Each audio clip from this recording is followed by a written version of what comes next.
Are there certain foods that help to burn body fat? Hi, I'm Dr. Brian Young, a naturopathic doctor in Toronto. This is the fourth part of a series of videos that will take a pragmatic look at fat loss. We're hoping that with this information, you'll be better able to decide for yourself what therapies or interventions may be useful for your situation. Please subscribe for more videos to help your weight loss journey. Foods with higher glycemic indexes will increase blood sugar levels faster and potentially cause your body to store fat. Foods that lower the glycemic index and help your body feel full will help your body to burn fat. With that in mind, let's find out how to use protein and fat to reduce your belly fat.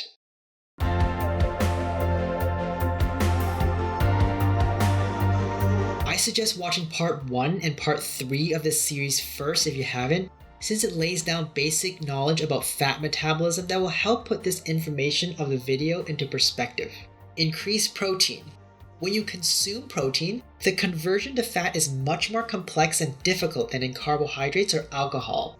Food composed of more protein also tends to have a lower glycemic index and release sugar into the blood slower. Additionally, eating proteins triggers the body to release certain hormones that help you to feel fuller and helps to prevent overeating, allowing your body to burn more energy from your fat throughout the day. Protein is found in many foods from animal sources to even fruits. Did you know kiwi fruits have about 2 grams of protein per cup? Generally speaking, dietary sources can be divided into animal and plant sources. Animal sources high in protein include chicken, beef, eggs, and milk.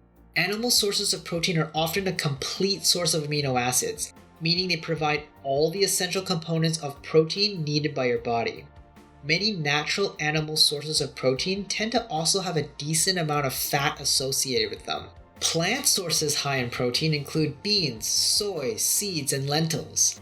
Plant sources of protein are often an incomplete source of amino acids, meaning they won't provide all the essential components of protein by itself.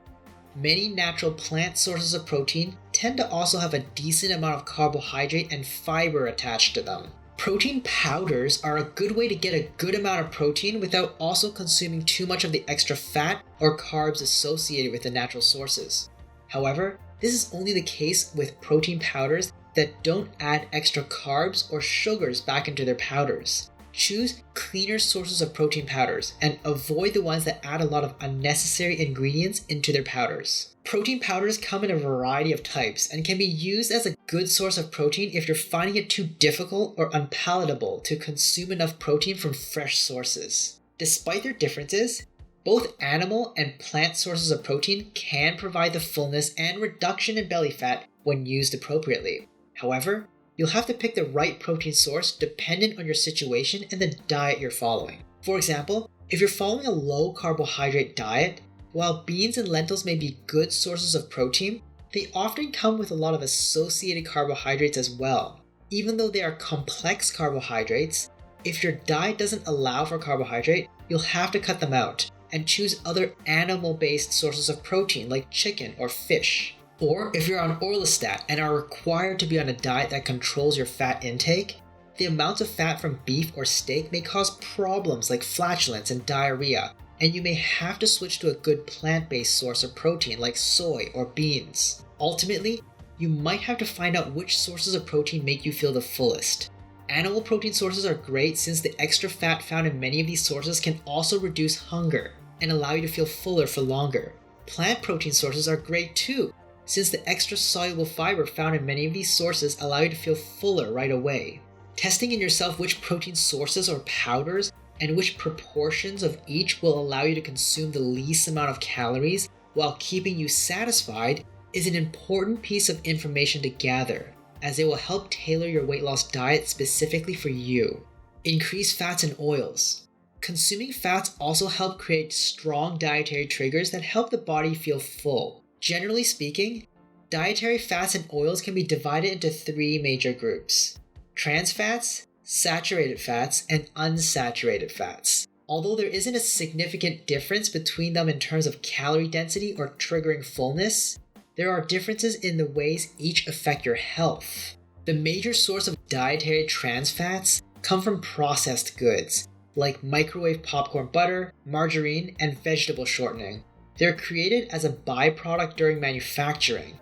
and are the fat most strongly associated with cardiovascular disease. Natural sources of trans fat exist in small amounts in some dairy products and animal meats, like beef and lamb.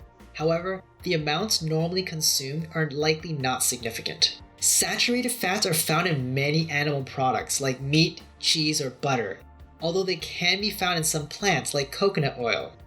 High saturated fat intake may be correlated to a higher risk of cardiovascular disease. Although this correlation may not prove causation, it may still be prudent to avoid overindulging in saturated fat-heavy foods. Unsaturated fats are found in many vegetable oils and seafood, particularly fish.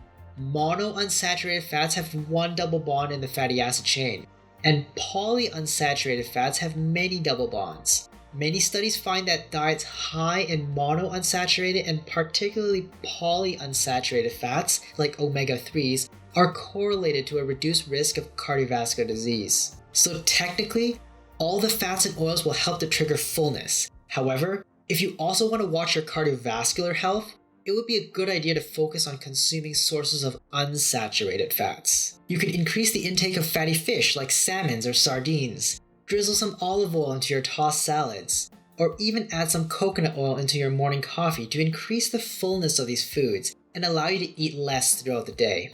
Overall, increasing the amount of protein and fat in your diet is a good way to reduce hunger and help yourself to feel fuller on less calories. This way, your body will be able to burn off more of your fat throughout the day. Remember that an increase in protein and fats should always be balanced by a reduction of calories in your diet elsewhere. For example, swap out a muffin for breakfast and instead have an omelet with cheese. It should help you to feel fuller by the time lunch rolls around. As a result, you should be able to have a smaller lunch. Also, the fullness felt from eating protein and fat is not immediate, taking up to 30 minutes to feel its full effects. So you need to eat slowly and give your body time to react to the food you've eaten. In our next video of this series, we'll take a look at how fiber might help you burn fat. What foods do you eat to help burn belly fat? Let me know in the comments down below. And if you found this video helpful, please leave me a like. As before, I'm Dr. Brian Young, bringing you weight loss info on this channel. Subscribe and hit the notification bell if you're interested in learning more, and share it with someone you know who can use the help.